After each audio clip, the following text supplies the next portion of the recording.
Just as a reminder, I am recording. Okay. So this lecture is a lecture about materiality and how visual language is created by materiality, and also a little bit about like why artists think all the time about materiality, because it's a really important component to how we think as artists and a really important component to the way that a work of art is read. So depending on how an artist chooses to use a material or what material they use, a work's conceptual nature can be successfully communicated, or it could be unsuccessfully communicated.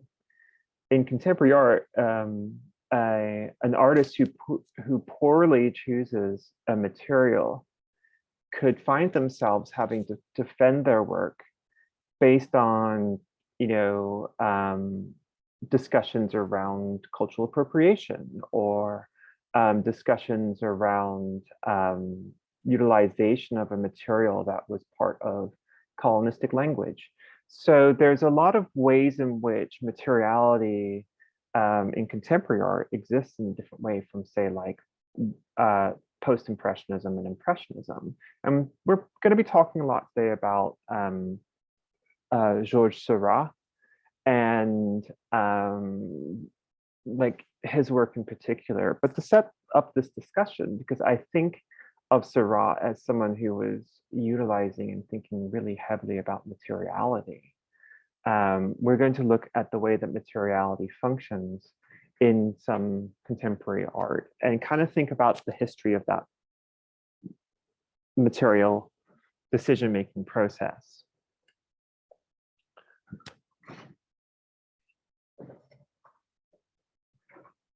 Okay.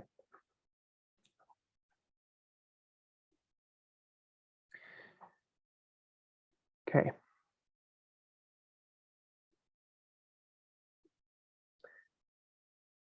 I'm gonna stop my video so I can get rid of that screen, because otherwise it's on my screen. So I think for painters today, that there's little progress to be made that will take painting into brand new realms.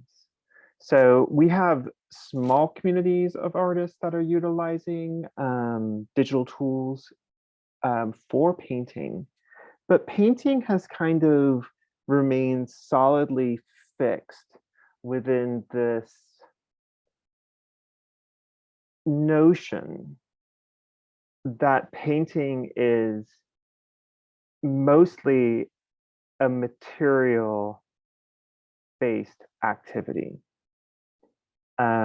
So a lot of contemporary artists who consider themselves painters have kind of like refused to incorporate digital painting into the hierarchy of fine art. And this talks about, as much as anything, art is always talking about artistic experience, visual consumption, as well as like class. Okay. And the way in which art has been used and continues to be used as a indicator of class. And so like I wonder a little bit with digital painting, because there's so many people doing digital painting. Like, why don't we see digital painting in galleries? And we'll talk about that, I think, a little bit in this lecture. So the first artist that I want to look at is an artist who is using traditional materials, but the materials that they're using become part of the conceptual element of the work.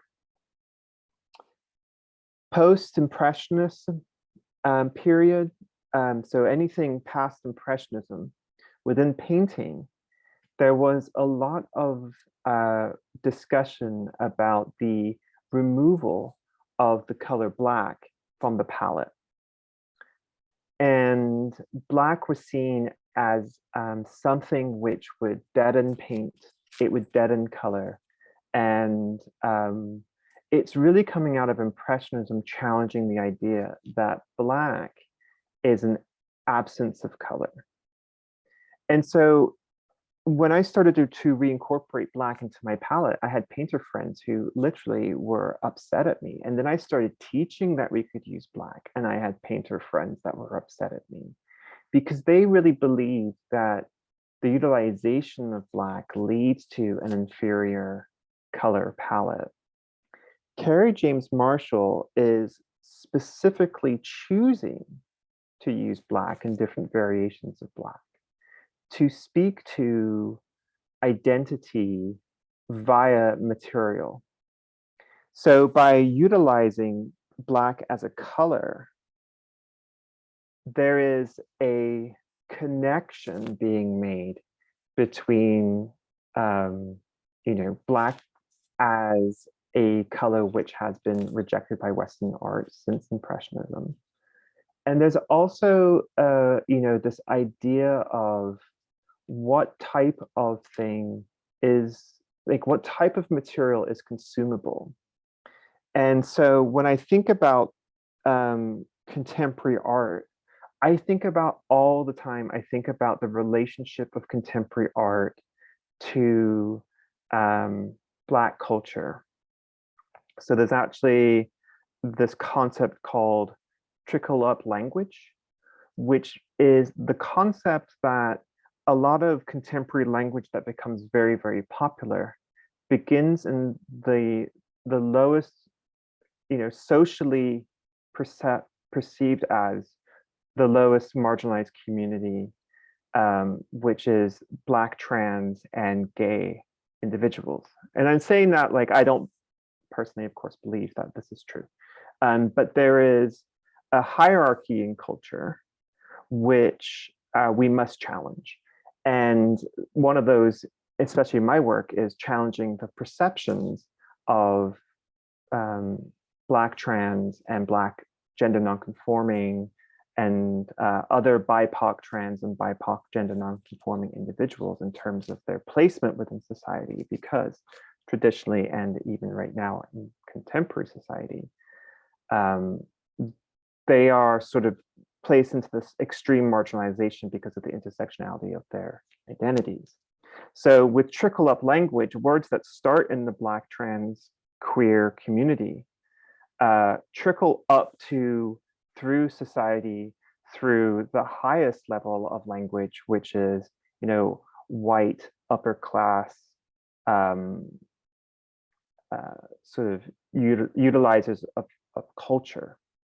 And so when I look at Kerry James Marshall, I think about the way that this painter is using this material of Black and showing to us that this is a material that has worth and value, and that the notion that Black has to be removed as a worthwhile material is part of this larger discussion of the way which Black culture affects the dominant sort of culture of whiteness, which is, of course, a situation that is related to systematic oppression and systematic racism, especially in the arts, y'all. Like, the art world has continuously been an extremely oppressive and racist world. And people like Kerry James Marshall have really started to break down those barriers, but only through like really direct challenging to the notions of what is a work of art that is worthy to place on the walls of these institutions. And this is a huge discussion in contemporary art. And the way that Marshall is doing that, is like, look, he's using this material that has been written off by Western art painting, Western art history, and contemporary Western art painters. And instead is utilizing it and saying this material has worth. And what he's doing with it, is he's painting Black bodies and saying Black bodies have worth. And so there's this like use of the material to address a higher issue of oppression and marginalization and racism. Kehinde Wiley is the second artist that I wanted to talk about. And again, I want to talk about here how material is being used to discuss identity and to discuss the history of these objects within a larger context of Western art history. When we look at Kerry James Marshall, we can see that Marshall is coming out of traditions of post-modern figurative painting, and is utilizing language that could be linked, say, to Harlem Renaissance painting.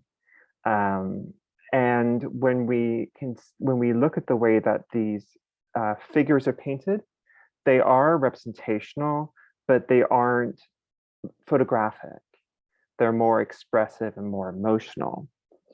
This is a certain type of painting. And Kerry James Marshall made this beautiful statement that I read once that it just had such an impact on me, which was that in the 1960s, when white artists declared painting dead, because that's what they did, they said all painting is dead, white artists and white gallerists, Kerry James Marshall says, when they declared that painting was dead, they never bothered asking non-white painters if painting was dead. And I think that's such an important sort of like statement to really consider in the context of what is happening right now in contemporary art, particularly in the way that institutions are trying to address racial inequity within their collections, and discovering all these artists who were making work that was entirely different than white artists during sort of the 1950s, 1960s, 1970s, 1980s. So Marshall is really using paint as identity. Wiley is using another type of materiality as identity. Now, Wiley is also is extremely popular. And as an artist, I think a lot about how these highly refined, highly photographic images are linked to certain types of history painting. And Wiley talks about this. And they are consumable. They fit right into the traditional Western space, with the only difference being that Wiley is painting Black and brown bodies, which is actually, of course, not a minor difference. That's a massive difference. It's a huge challenge. It's a huge action. So there's that aspect of the painting itself being something which can be consumed.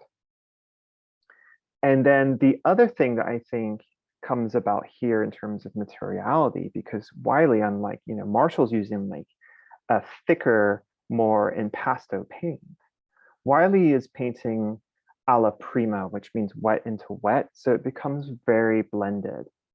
And so when we look at Wiley, the surface is almost completely absent of texture, absent of the notion of what this object is created with. I mean, we know it's paint, but it has the reduction of materiality to the level where we are not considering, for the most part, why paint has been used.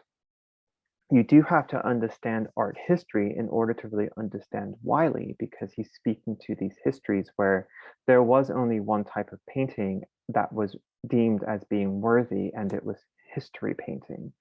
And these were large alla prima paintings of historical events like the crowning of Napoleon, or the visit of a Medici to England. Like, these were these historical events that were documents. These were documentations of history, and paint was just the vehicle through which the documentation was captured. So Wiley is speaking to that. This is his process in the beginning was he would find young Black men on the street in New York City. And he would walk around and just find young Black men. And he would just say, I'd like to paint you. And then he would then bring them to his studio and asked them to pick out a pose from an art history book. And so the idea was that, like, this elevation of this Black body to the same level of importance as like a traditional European Western history painter. Both Marshall and Wiley are Black artists. And I do think these things become really important. Wiley is a gay Black artist. I don't know like other levels of Marshall's identity. But think about this idea that, like, you have this, when Wiley first became really well known, you had this young Black gay man stopping other Black men on the street and giving them an art history book. And even that action is a confrontation of norms within Western society. Especially if you're thinking about and looking at issues of masculinity. Then the things that these models are wearing, here this New York baseball cap, here this baseball cap and this jacket and these jeans, even something like the belt, these become the things in which materiality is being discussed, which is the materiality of identity as objects which may be worn or consumed. And how do we depict objects which, how do we construct our identity and basically put our identity on to indicate to the world around us who we are? And so materiality here is being referenced in the sense of this traditional sort of style of painting and drawing and that history. But it goes in also to this next level of, like, the real materiality that I see being discussed is the materiality that is created from identity construction. These paintings and drawings are hugely important. I think that Wiley is really an artist who is deconstructing the art world's fixation on a certain type of Black artist doing a certain type of process of exploring Blackness. I think Wiley is really confronting that, as well as confronting concepts and ideologies of sexuality and gender. The next artist we looked at a little bit before, which is Jenna Gribben. So Jenna Gribben is getting hugely popular. I don't think I've talked to any young female painters in the past year who don't list Jenna Gribben as an influence. Jenna is a gay woman, gay white woman, and she basically makes these paintings that are highly referencing a few different things. They're highly referencing the utilization of digital camera phones, and they're highly referencing sort of like the pleasure of painting, which we sort of find the same energy in impressionist, European impressionist painting and American impressionist painting of the early 1900s, late 1800s.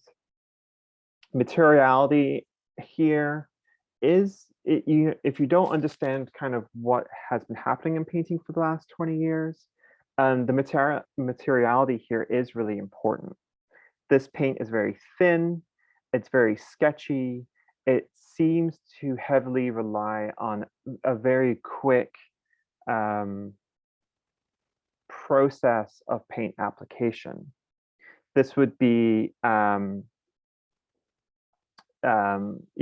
painting made through limited sessions, perhaps, where the surface of the paint is less refined and more sketchy. Here's another one of her works. These pieces, there's a number of them, the artists are eroticized. To me, they speak about like this history of like the artist as a consumable figure within the art world.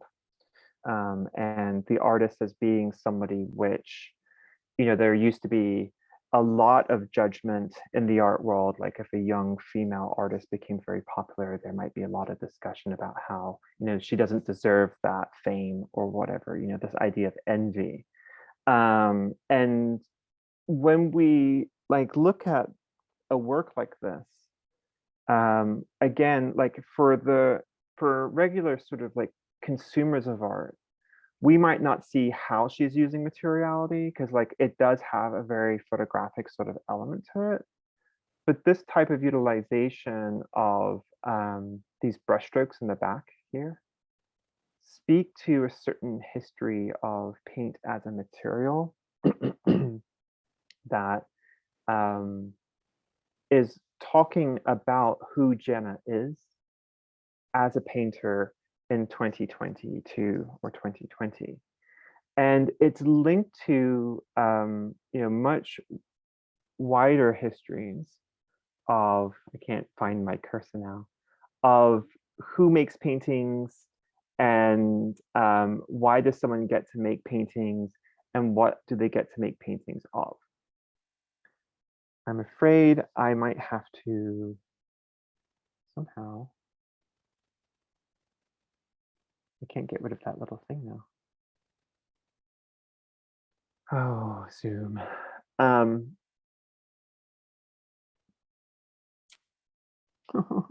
was doing so good.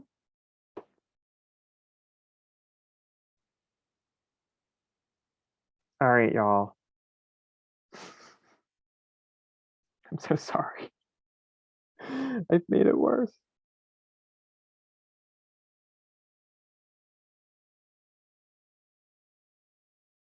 No.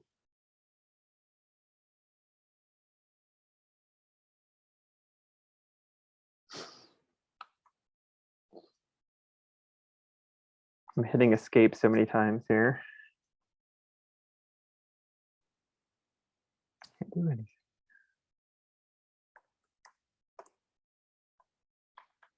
Oh, well, it's gone at least.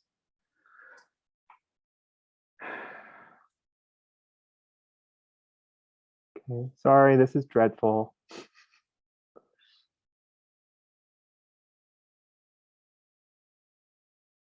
I know what you're thinking. She might know a lot about art history, but she doesn't know much about computers.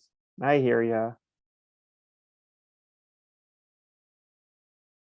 Oh, can I?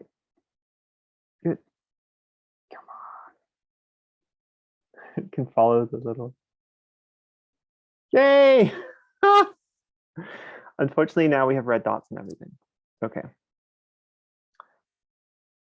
Give me 1 second. Let's just go back to this. I know you all found that just as humorous as I did, right? Now I know that the class is small because nobody gave me crap about that. Okay. All right.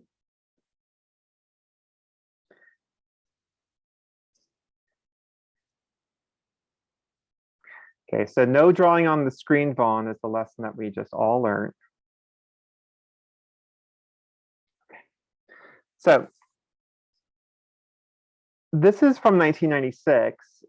So a lot of the young painters that I speak to right now about Jenna Gribben, they don't really they're starting to make these connections with Impressionism, but they're not quite seeing the other languages through which Gribben is really speaking to. Who comes to my mind is Karen Kilmanik, who was a fantastic and is a fantastic artist, whose work was really 1996, this is the return to figuration. And this is a really important moment for contemporary art because even into the early 90s, figuration was really seen as something which was old-fashioned, something which was undesirable, something which wasn't part of the art world anymore. And people like Kilmanik really challenge that and start to show how we can speak through figuration in such a way that it still has potency. And the way that this is really seen as part of a larger contemporary discussion is thinking about materiality and thinking about identity. So this is the actress Chloe Sevigny, who is one of my favorite actresses. And here we can see this painting of Chloe, perhaps done from a photograph, perhaps done from a magazine. And there is a discussion here that's happening about like this flatness of space. So if you think about like abstract expressionism and postmodern abstraction that came out from between 50s and the 60s and the 70s, you start getting discussions around a flatness of space and a flatness of form through abstract sculpture and painting. And then in the 80s, there's kind of like the surgence of impasto painting, really thick painting, really expressive painting, especially coming out of Germany. And so then in the 90s, it's kind of like this moment for the figure to return. And instead of going into like this highly impasto sort of form of painting, which is occurring, there's also this other movement, which is this like much more flat, much more reproductive sort of form of painting. The other artist I think about a lot with Jenna Gribbon is Elizabeth Peyton. And so here's one of her watercolors. And Peyton, this is Sofia Coppola, who is the daughter of Francis Ford Coppola. Sofia is the director who directed the movie about Marie Antoinette that you may have seen. She is herself a really great director. And Peyton basically has this approach to making paintings where she's using popular imagery, much like Warhol did, much like Rauschenberg did in the 60s, and making these paintings from magazine and newspaper photographs. And the way that, you know, this sort of flatness plays in here, this is a watercolor. This is an oil painting, which is painted almost like a watercolor. I definitely think that Gribbon in a lot of places, is like this background is thinking about paint like watercolor. So very translucent, very thin. One thing that we can say is related through all of these painters, from Wiley all the way down through Peyton, is the utilization of the camera. The camera has a huge place in Western art history. And you learned a little bit about lenses and optics when I gave you the Adobe page on perspective that I created for you. So we know that there has been discussions around projection all the way back to the 4th century in China with Modi and his sort of discussions and philosophies around creating projections. We also know that there may be a possibility that prehistoric cultures understood how to create projections, as in creating a camera obscura, or a darkened room with a hole that something would pass in front of, and the light would project through the hole and a reverse image would appear on the wall. So the camera itself, like as an actual object, has this huge, massive effect on artists. And especially when we look at like these paintings by Jenna Gribbon, we cannot get this point of view most likely without a camera. And it's the type of intimacy, the type of intimate image that we might see in any of our snapshots of our lovers. And so this brings us to this this discussion around, you know, the utilization of the camera. And I think without doubt, Impressionism is this huge, massive visual history affecting all of what artists like Jenna Gribbon, all of what artists like Karen Klimenek were really doing. I really see it in Jenna Gribbon because of the way in which she documents like her friends at a swimming hole or her friends at a picnic. And that type of documentation of an everyday activity like that is linked directly to Impressionism and the first time in history where workers had a day off, where they could actually go and do something relaxing, so to speak. You know, Marshall and Wiley are speaking to other historical moments. And so I feel like the way that they're using their materials is very different from the way that like Gribben, Kilmarnock, and Peyton use their materials. So the materiality of a painting like this one by Degas is linked directly to the revolution, social, political, cultural, that has been occurring or did occur throughout Europe during the late 1700s, early 1800s, and then later also even into Spain in the early 1900s. Prior to that, Wiley's way of working would be the much more typical style of painting. You know, this is a style of painting about creating the illusion of reality and thereby sort of giving the viewer a sense that they are not just looking at a document, but they are living within that document as well. So really careful consideration of perspective, really careful consideration of rendering, really careful consideration of size. Like, is this thing big enough to take up your periphery so you feel like you're there? These types of paintings, like when we think about paintings by, like, for instance, the coronation of Napoleon by Ingres, these paintings took hundreds of hours. And Wiley's paintings take a very long time, and he has a team of people who help him, which is really traditional. That's a really traditional way of painting. Degas, you know, is an impressionist, and they were fighting against this type of history painting that was the only type of painting seen as being worthy during this period of their lifetime. And what they're basically saying, like what the Impressionists begin to say, is that paint as a material has the opportunity to hold and sort of freeze in space the brush and the texture of the mark in ways which previously would have been seen as unrefined if you're looking at a period of painting between, say, Velázquez in Spain and sort of Ingres in France, which is about 100, 150 years. Degas is part of the Impressionists, and Degas is part of this group of individuals. They sort of like converse together, they drink together, they eat together in this region of Paris called Montmartre.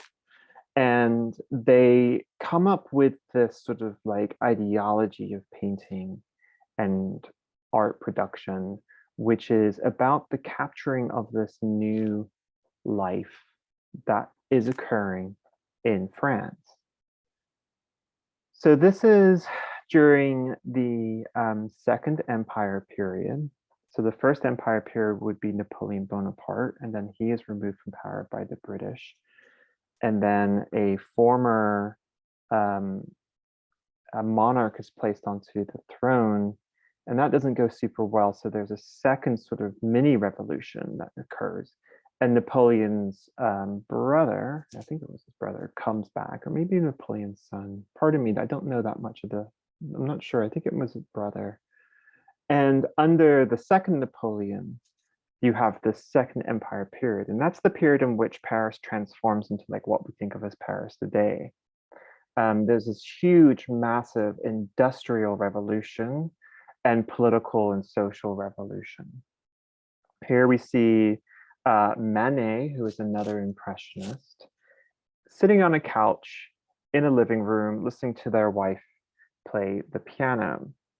Now, this is a scene of relaxation. This is a scene of bourgeois enjoyment and pleasure. So the bourgeois are the middle class and the upper middle class.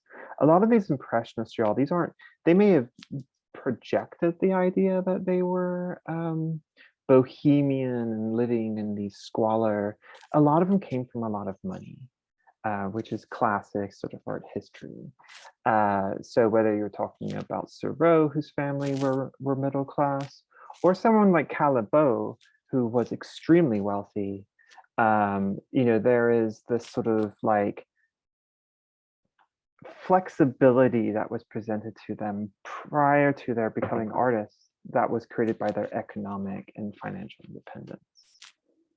So the Impressionists were called the Impressionists because it was a criticism. When they first started showing their art in the salons, which was the salon every year held in Paris was considered the highest place of art in the country. People said that they couldn't paint, that they could only give the impression of a scene. And so they donned that word, impressionists. These paintings are much more like the sketches of much earlier artists like Jean-Henri Fragonard or Francois Boucher. These were painters who made really refined paintings, but they also excelled in making these loose sketches and studies. And Impressionism was more about like the actuality of the moment versus like a history painting that might take you 4 or 5 years to complete. And so they loved this word impressionism. They thought it was great. And they said, yes, we are trying to give like an impression of everyday life, an impression of light, an impression of color that has not existed before. So Degas is an avid user of photography as well. And the daguerreotype is really invented in sort of just 40 years before this, I would think, 40 or 30 years before this, we get the first form of permanently fixed photographic material, and that is called the daguerreotype. And very quickly, once the daguerreotype is created, very quickly new advancements happen really fast with photography, and artists immediately see the opportunity of the camera. And the greatest thing that the camera did for artists was it released them from high representation. Now you can get a photograph made where it needs to look exactly like you and exactly everything about you, and your crown has to look exactly perfect. I don't have to do that anymore. I'm released from that. And so painting and drawing suddenly take on a whole new direction. And Degas' materiality here we can see is, in my opinion, both physical, as in the handling of the paint and the application of the paint, as well as identity-based. Here's Manet, he's dressed a certain way. This is the clothing of a bourgeois gentleman. The wife is dressed a certain way. This is the clothing of a bourgeois lady.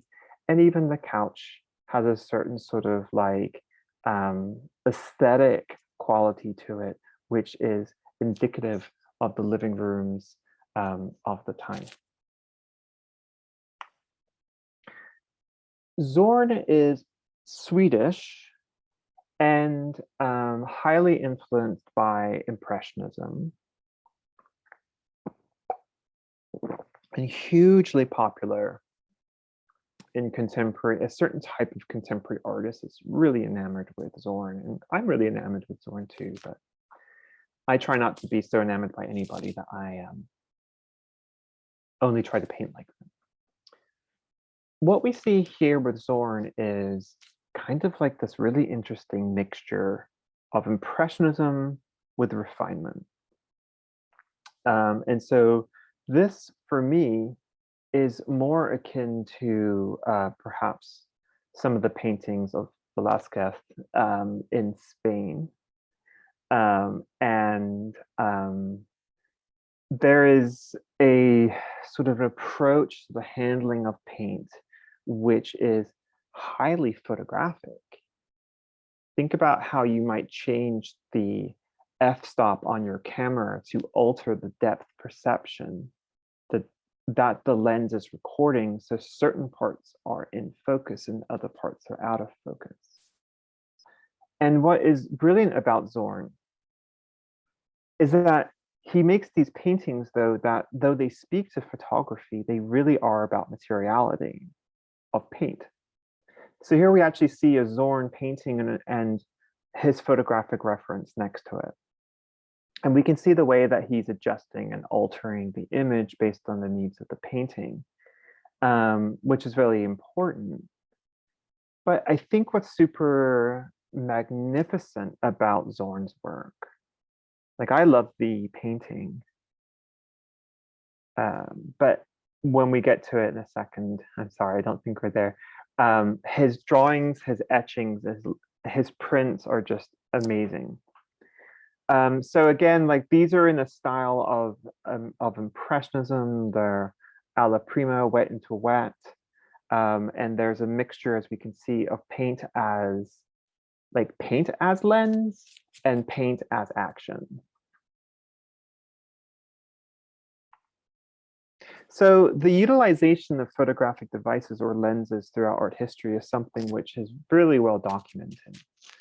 There's a great book by the painter David Hockney in which he really shows how even all the way back through the Baroque, artists were using lenses to project and trace images. And this was something which a lot of art historians fought at first because they didn't want to think about, like, you know, Caravaggio using a lens, but he did. Hockney just points out the obvious. There's no way that many people were left-handed. And when Hockney shows through a camera obscura, which is the room at the top there, we can see that with a camera obscura, which is the simplest form of projection, that an image will be projected in reverse and upside down. And so Hockney is like, you can't tell me that there are this many left-handed people all of a sudden throughout Europe. Like, this coincides too closely with the awareness and recognition of projections in optics and scientific areas. And so, you know, for me, I don't care. I still know that Caravaggio was a great painter, and I'm not worried about whether or not he projected. I project images. The reality is that for artists, the use of the lens becomes a great tool to create new ways of depicting reality. So we have a camera obscura, which is at the top, which is basically like a room with a small hole in it. Light goes, the room is darkened. The subject stands in front of the hole. Light goes through the hole and projects onto the back wall upside down in reverse. The device directly below that is sort of like a mobile camera obscura, in which an artist can trace an image from this sort of like lens box. Now, this image also, this box also includes a mirror in it, which reverses the image back to right reading, and so no one is going to be left-handed when they are actually right-handed. The other tool is here on the left, and that's the tool that I'm going to look at with you in terms of understanding the next artist, which is called a camera lucidia. And the camera lucidia is a small device that would attach to a drawing book or like a drawing table. It's created from a system of mirrors. And when the artist looks through the top, they can see both their drawing and the thing that they are drawing simultaneously. So they can see both their drawing as they draw it and also the subject that they are drawing at the same time. It's a really cool little device, and they've become quite popular again right now.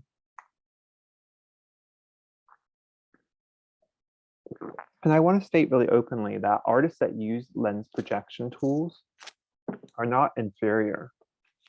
Like, that's just like some old traditionalist ideology that has nothing to do with the action of actually creating art.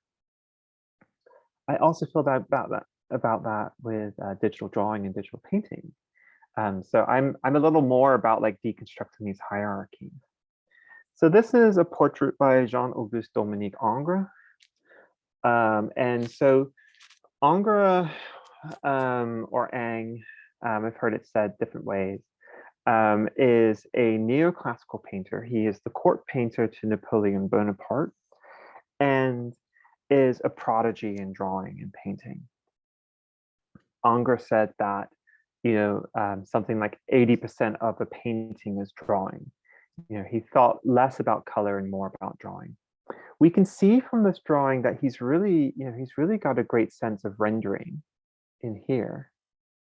Sort of soft, transitionary, value-based drawing, which he is then really skillfully combining with this much more contour-based approach to edge. This is really quite a complicated drawing. The reason that I've always felt, even before I sort of like saw it verified, I just had this feeling that this was projected, is because of the way in which, the contour approach is so perfect. You've all used contour. You know how hard it is to get things in proper proportional relationships. And look how well he's done this. Look at the background. I mean, everything is perfect. And it's like all done at once. So we know that he used a camera lucidia because we have documentation of that. And he would pay for his much more grander art projects through the sale of these small portrait drawings of predominantly wealthy traveling patrons who'd be traveling throughout Europe. And so he'd go to Rome and advertise that he was there, and people would come to him and he would draw them. He would also later on make paintings from the drawings if the individual that he drew wanted a portrait at a later time. Beautiful, beautiful drawings. So this is, just thinking a little bit about the way in which photography is being incorporated and thought about. And I do think that when we start to talk about art production post photography, we can no longer separate the two. They exist together in one aspect as a process that informs artists through the reproduction of images that they can utilize. And in another aspect, as a process which releases the artist from requirements previously put upon artists in terms of how they draw and how they paint. This is the photographer Nadar with his wife in a fake hot air balloon in front of a backdrop in his studio. I only now just realized that there is a very creepy man on the left looking at us. Hot air ballooning was hugely popular in Paris, hugely popular. And here we see Nadar elevating photography to the height of an art. Okay, and so this is by Henri de Toulouse-Lautrec, and Lautrec is basically like sort of like poking fun at his friend while also making a comment on the utilization of photography as an art form rather than just as a documentational device. This is actually a lithograph, which is a drawing that is made on a piece of stone. And then you can pull prints from the drawing by changing the material of grease pencil on stone. You can change its chemical nature so that what was a grease drawing becomes receptive to ink, and the stone becomes rejective of ink. And you can pull prints from the stone. I actually teach that. I'm one of the only people left in the region that teaches stone lithography because I adore it. It's wildly and hugely impractical, but I just love it, so I teach it. So one of the reasons that I love stone lithography is because if you've ever drawn on a lithographic stone, you know that there is a tooth and a texture to the stone that can only be captured via stone lithography. And so that tooth and texture we can see in the head of Nadar, and we can also see it on the bottom of the basket. It's this kind of like, it's almost like drawing on sandpaper. And the beautiful thing about working on a stone is that the surface itself informs the image. here's another Lautrec. If you've ever seen the movie The Moulin Rouge, Lautrec is in that movie. And the characters that we see in Lautrec's lithographs are in the movie, because these were real people that he drew from life. Lautrec was actually, was he a duke or a baron? He was really from a very wealthy family. And he lived this extremely bohemian lifestyle in Montmartre during the late 1800s, at the end of the century, which is a period we call fin de siècle. And it was this time when upper class and bourgeois men in particular folded in upon itself the layers of social class. Predominantly, this was done because the working class women were seen to be consumable by the upper class and bourgeois male. And in particular, at places like the Moulin Rouge, where wealthy men and middle-class men would go to dance with girls, leaving at home their wives and their babies. And this was actually sort of like really part of the culture at the time. It was just sort of like presumed that every wealthy man would have a mistress. And there are great novels written about this, in particular Anna Karenina from Dostoevsky about a courtesan in Russia. And so like this is a really important sort of social folding that occurs that greatly influences Impressionism. And so when we look at Lautrec and when we look at Degas and then we look at Seurat, it's impossible to not consider the way in which the material of identity, as in the clothes that are purchased, even something like the importance to a woman to have a hat because it means that she's no longer a working girl. Okay, so she's no longer doing sex work because she now has a hat. Like these are all, and then also there are sex workers who have hats, and it gets this whole thing. But there's this sort of like discussion that occurs in Impressionism, which is the direct result of a political and social change that occurs as the working class, the bourgeois, and the upper class start to fold in upon themselves.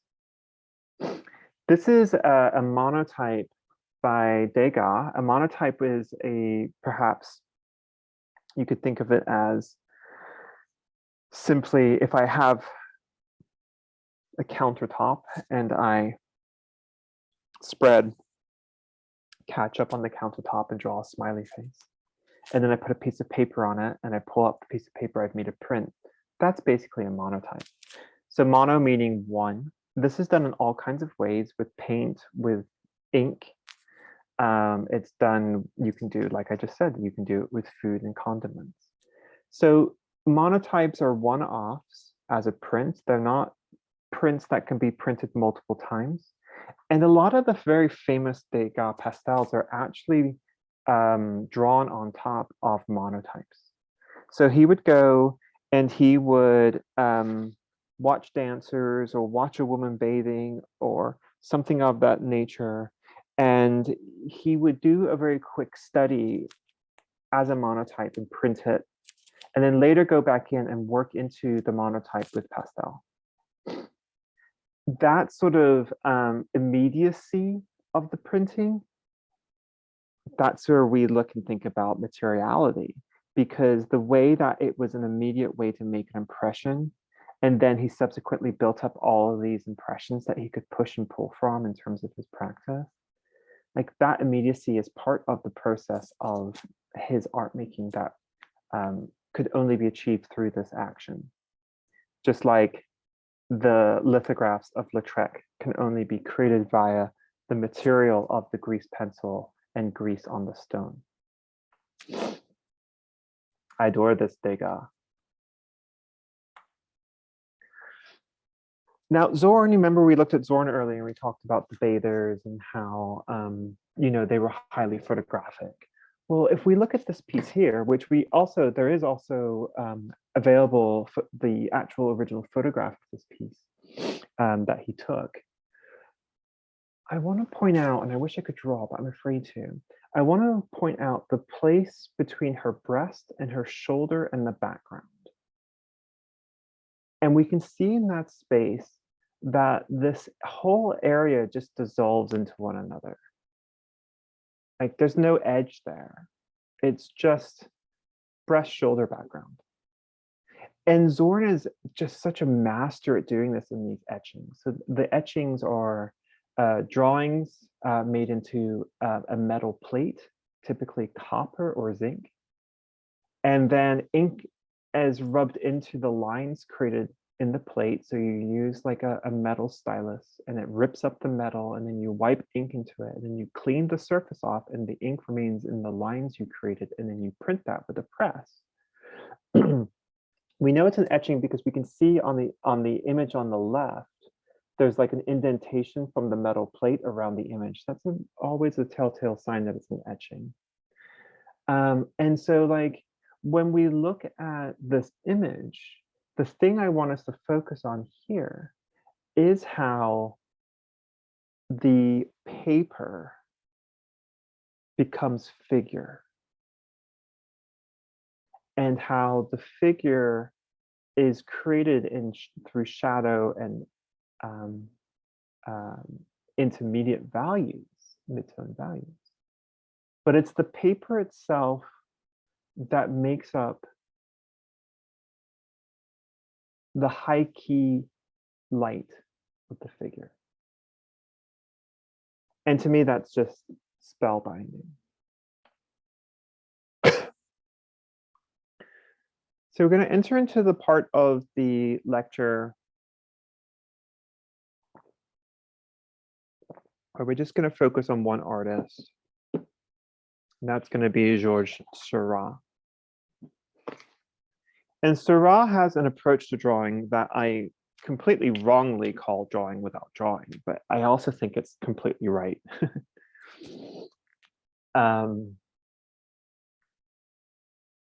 This is probably the most well-known work of art by Seurat.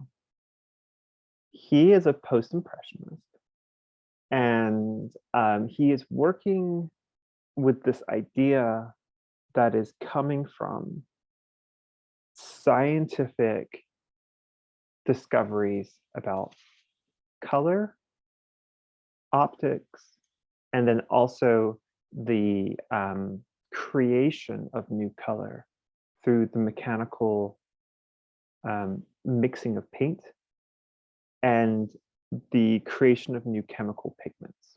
So sadly, he used a lot of zinc yellow, which means that his paintings have faded over time. So a lot of the stuff here that you see in this more recent image from the Institute of Art in Chicago, you know, things that kind of look kind of like a muddy yellow originally were probably really quite bright. The style that you see here is technically called divisionism. It's not pointillism, okay? Divisionism was Seurat's dream. And his goal was to create a way of painting through which the eye would optically mix color rather than him mixing colors together to make a color. Now, this is really related to work that was already being done in printmaking. So we already had in printmaking, we already had this utilization of multiple run, multiple color images that would be printed in perfect registration to give the illusion of colors mixing, when in reality, it was only created with like 4 colors. Seurat pulls this into painting. And he's really focusing on the way that color theory is progressing, coming out of the writings of Goethe, who was a German novelist and someone who wrote also a lot about nature and color. And that way of thinking about color, in particular, the way that complementary color exists, really affected Seurat. Now, Seurat is also thinking a lot here about class. And he's thinking a lot here about really the deconstruction of social siloing that is the result of the Industrial Revolution and the social and political revolutions that occurred in France and other areas with the Industrial Revolution. So we see a group of people.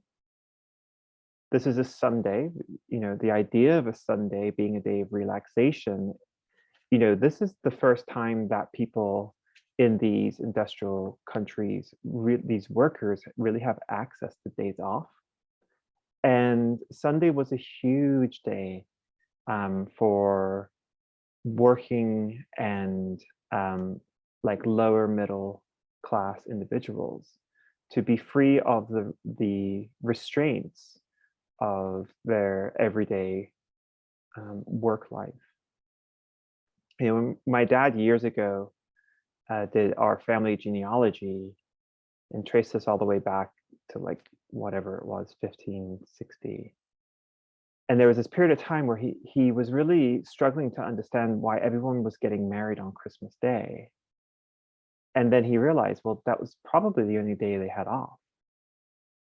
Because most of my family were like bricklayers and other sort of like lower working class Britons. So leisure is a big part of Impressionism, and the enjoyment of leisure, as well as the enjoyment of perhaps mixing class within these spaces. This is the Isle of La Grande Jatte, which was one of the most popular places in Paris to go. And we can see that we have, men and women mixing together and different age ranges of women in particular. This was actually painted in such a way. Seurat made like over 50 studies of the island of the Grande Jatte from visiting the site.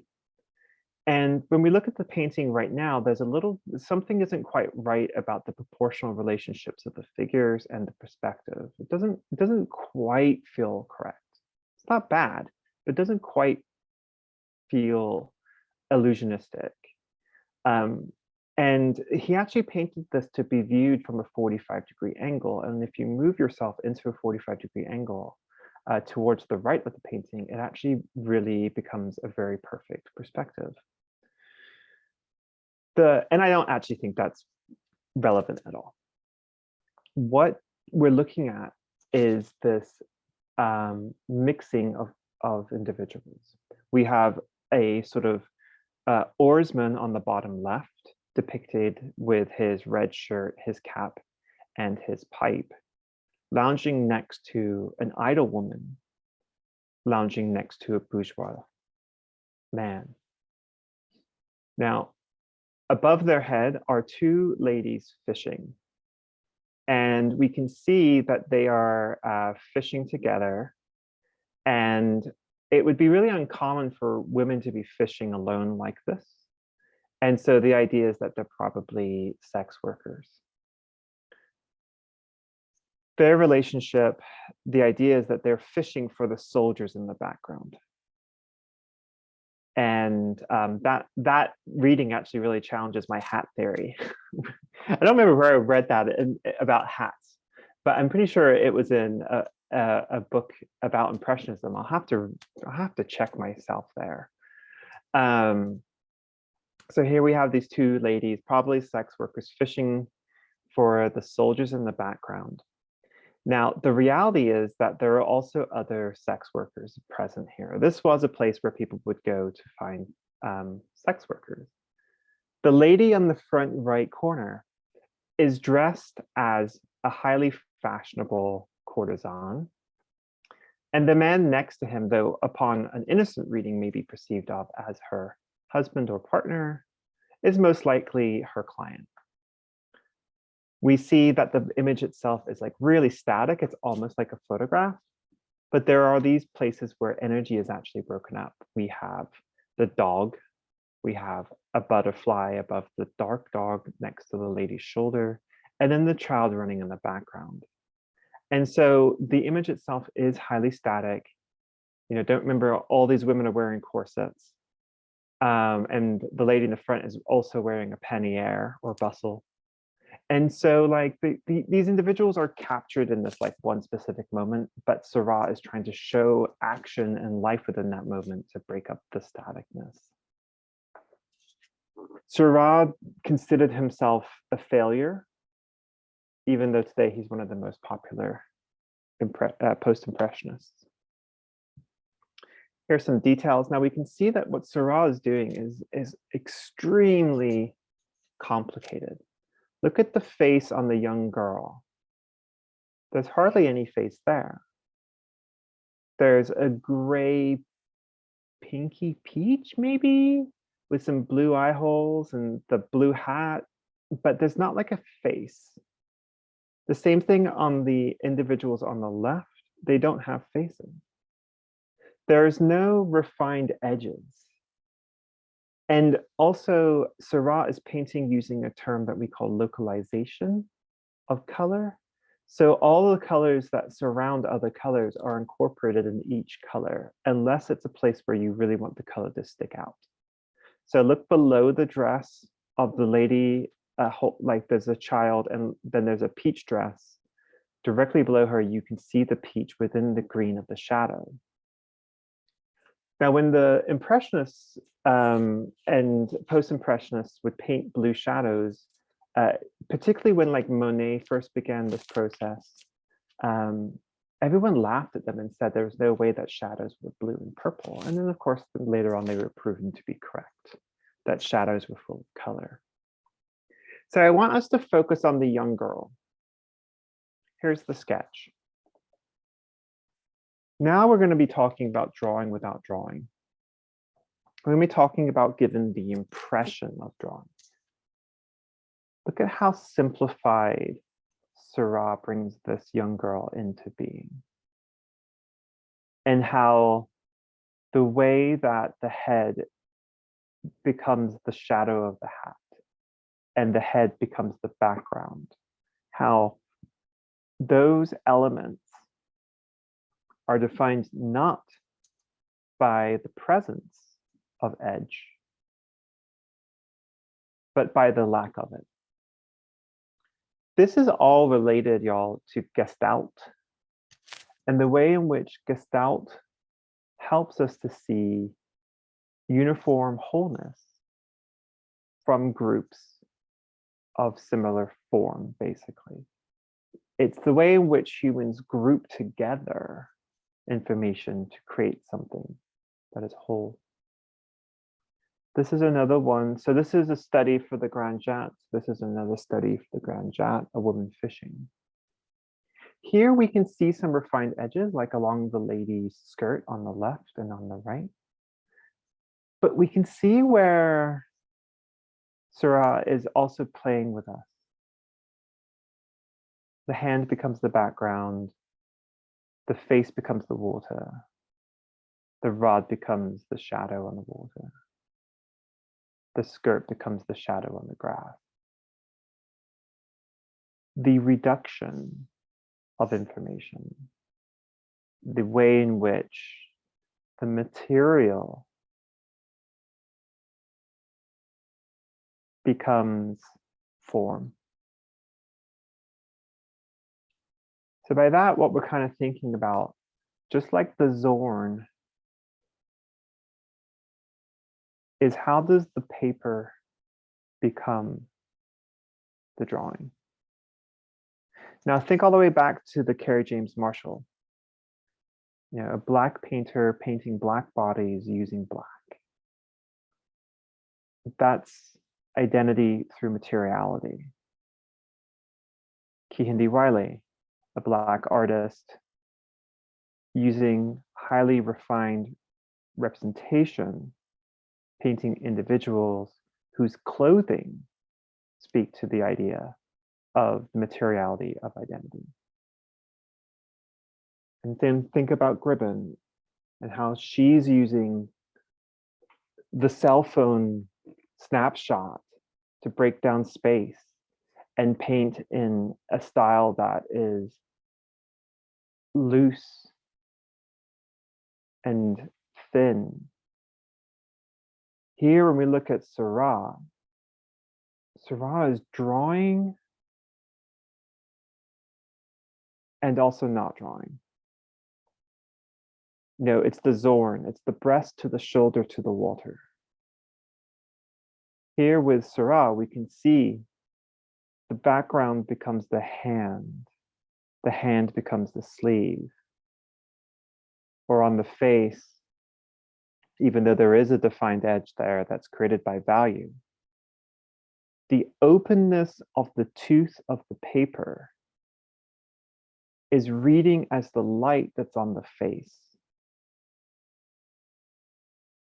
So the paper itself, in this case, it's a woven paper. And he's using Conte, which is a type of very hard crayon. The paper itself becomes part of the drawing's rendering. The subject of the drawing is the people, but the subject of the drawing is also the relationship of paper to material. And they're blending together. You know, this isn't me taking a white canvas and then painting a black stripe on it, and the white canvas was never touched and the black stripe was painted, and so therefore, you know, it's like black paint floating heavily distinguishable from the white canvas. This is paper becoming light, becoming drawing, becoming texture. It's really complicated what he's doing. Here's his mom. Like how that face just disappears. This idea of light isn't new. This is going all the way back to chiaroscuro and tenebriism, which were styles of painting if you think about Rembrandt or Caravaggio. But so that's not a new idea. But what is new is the deconstruction of form into value and allowing value to be present simply through the either filling in or exposure of the tooth of the paper. So